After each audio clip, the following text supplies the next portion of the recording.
That's frightened me. This time my enemies shared my dread. Hey cosplayers, I am Darkness, I am the Knight, I am Douglas, the Swordsmith, and I'm back with another cosplay prop tutorial for you. This is a great beginner project for those interested in prop making, so let's get to it.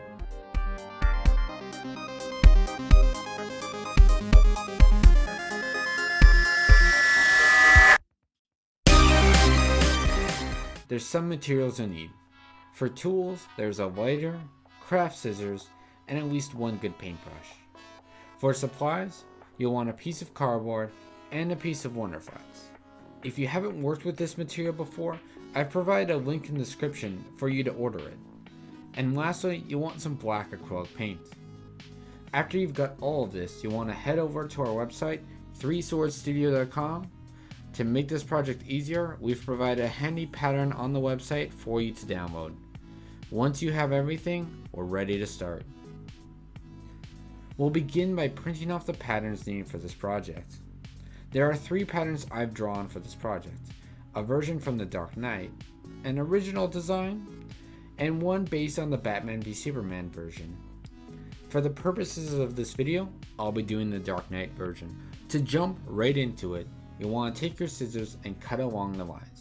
If you're planning to make multiple versions of the same Batarang, I shall let you know there's only need for one pattern. With yours in hand, you'll be tracing this on your cardboard and trying to transfer it as accurately as possible. You'll want to keep your cuts as clean as possible, as the essence of this prop is a precision weapon.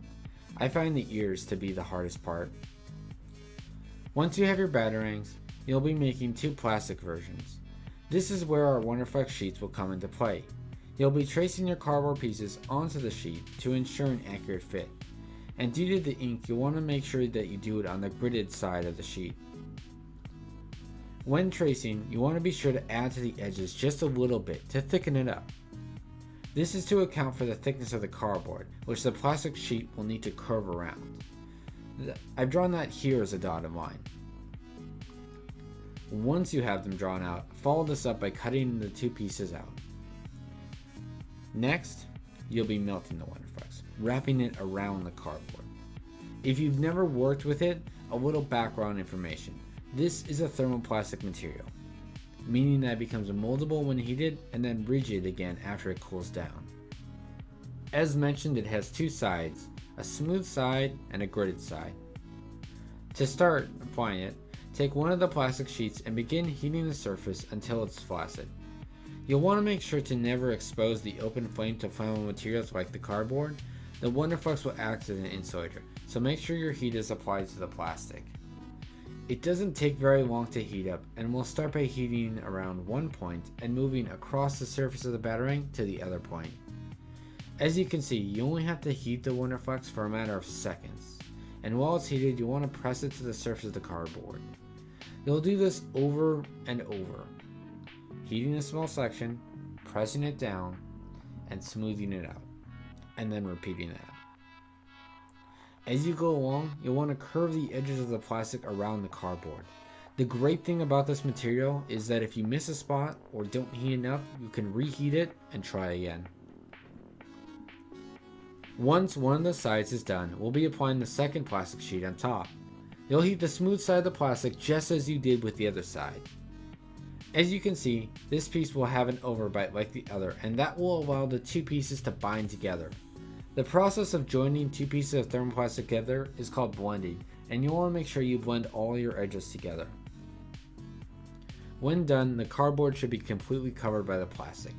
If not, this is a great point to reuse some of the scraps of Wonderflex and patch any holes or shallow spots. Following this, the last step is applying the enamel paint. For demonstration purposes, I'm doing it with a white coat, but feel free to do it in black if you wish. Give it a nice thin coat on one side of the Batarang, and allow it 20 minutes for an hour for it to dry, and then paint the other side.